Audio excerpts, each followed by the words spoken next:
La récompense que donne la sorcellerie, plus la paresse et la pauvreté en soi et la jalousie envers les autres. Caïn et Abel, première partie. Avant de commencer, retenons que Adam n'était pas la première créature de la race humaine sur cette terre, car pendant sa création en chair humaine, il y avait d'autres races qui vivaient bien avant que lui sur la planète Terre. Mais était la première personne le plus évoluée spirituellement, qui avait aussi des connaissances sur la médecine et les inventions. Adam avait 2 fils qui l'accompagnaient chaque fois à ses recherches. Abel s'intéressait plus sur la construction des autels, des pratiques et de la procédure du rituel, y compris les paroles que Adam méditait pour entrer en communication avec Elohim avant de commencer ses recherches et les inventions. À chaque fois, il l'accompagnait pour acquérir des connaissances. Mais Caïn se vit saisi seulement des paroles, qui peut l'aider d'entrer en contact avec Elohim, et négligeait la construction, la pratique et les procédures, ainsi que des recherches, et ne voulait plus accompagner son père pour acquérir des connaissances. Passait tout son temps à la maison pour attendre les revenus du travail fourni par son père et son frère, pour en profiter à la première place, et se croyait supérieur parce que, avec ses prières, il était capable même de communier et déranger Elohim avec des conversations inutiles une fois qu'il restait seul à la maison. Adam étant vieilli, Elohim l'ordonnant de soumettre ses 2 fils en épreuve pour qu'il puisse choisir celui qui a des mérites, pour la succession, afin de lui accorder des faveurs et de la bénédiction. Comme Caïn était déjà habitué à déranger Elohim avec des conversations inutiles, se croyait déjà ami de Dieu, héritier et maître, se précipita pour accepter le défi.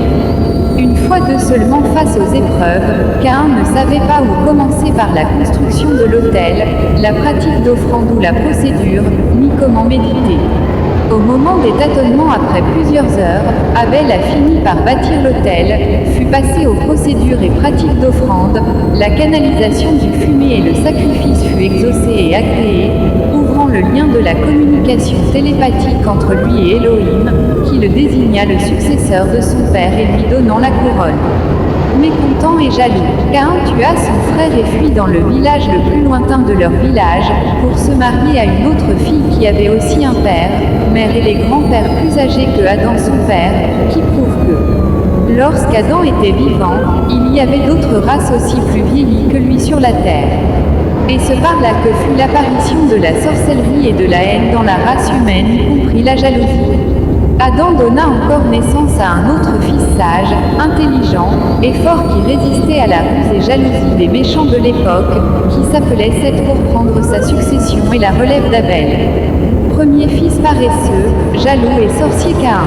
Deuxième fils béni et chercheur Seth. Troisième fils devenu l'esprit, l'inspirateur et adorable par la succession de la race de Caïn pour cause la paresse, jalousie, manque d'inspiration et de la créativité, Abel.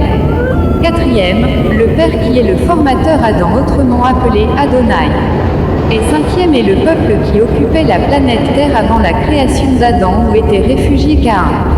Voilà comment était divisée la répartition des génies et les ancêtres qui constituaient l'origine des races, les continents y compris les peuples et les coutumes, sans citer Elohim le Créateur. Alors c'est facile de se choisir la généalogie ancestrale ou de vous identifier par votre comportement et manière de vivre. Car cette théorie veut juste nous apprendre que dans chaque réussite il y a toujours des procédures que nous devons suivre. Pour en savoir plus sur nos différentes publications, tapez Ordre mystique de l'Aigle sur Google. Merci et bonne compréhension.